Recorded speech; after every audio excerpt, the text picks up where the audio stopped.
Actually, I think kanina may isang bagay na kung hindi totoo, walang tao maamin sa isang bagay na alam yung para sa Self-incrimination. Tinatawag natin na admission against interest. Like what I said, sa level ng mga Self-incrimination yun. pinakamataas, pinakamatibay na ebidensya, yung isang deklarasyon ng isang tao na lapat sa interest niya at saka sinabi pa rin niya. Wala na kailangan corroborative Corroborative. evidence. That is the evidence by itself. Do you believe the prosecution has established the alleged violence? Ngayon ay 23 July 2026. You think that was established? Thursday, nanonood ng AC News Digital. Kay Atty. Ligotan at Karen Davila. If I were to ask you now, what was the experience like?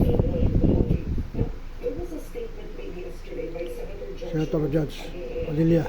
Sabi ni Senator Rodney, sana hindi one-sided ang prosecution. Ano ang thoughts nito? Okay, so kung the statement by itself, with all due respect po kay Senator Judge Padilla, parang hindi po tama yun na Kasi it was supposed to be one-sided. exactly. Pero in fairness naman, I think may iba siyang iniisip.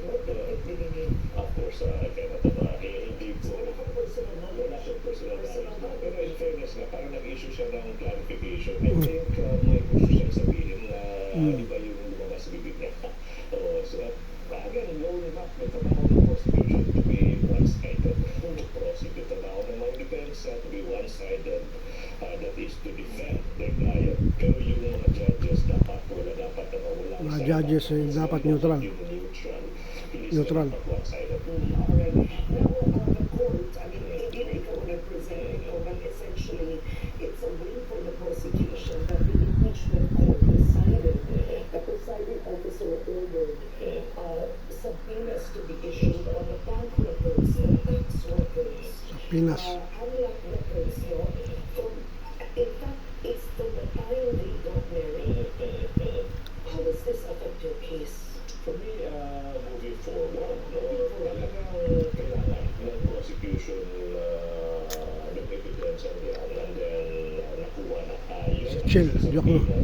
Kasi nga, that's how the prosecution, yun yung case the prosecution has to be unexplained. Well, yung issue lang tayo ito, I think we need to address this na kung pwede ba isapila yung mga bank record before 2022. Kasi nga sa Duterte versus House of Representatives, yung decision ng Supreme Court, sinasabi doon na kung pwede lang ma-impeach at ma-remove for acts committed during the incumbency of the isang bagay na may mga nag-disagree, but yun yung law of the land at this point. Kasi nga yun yung ruling.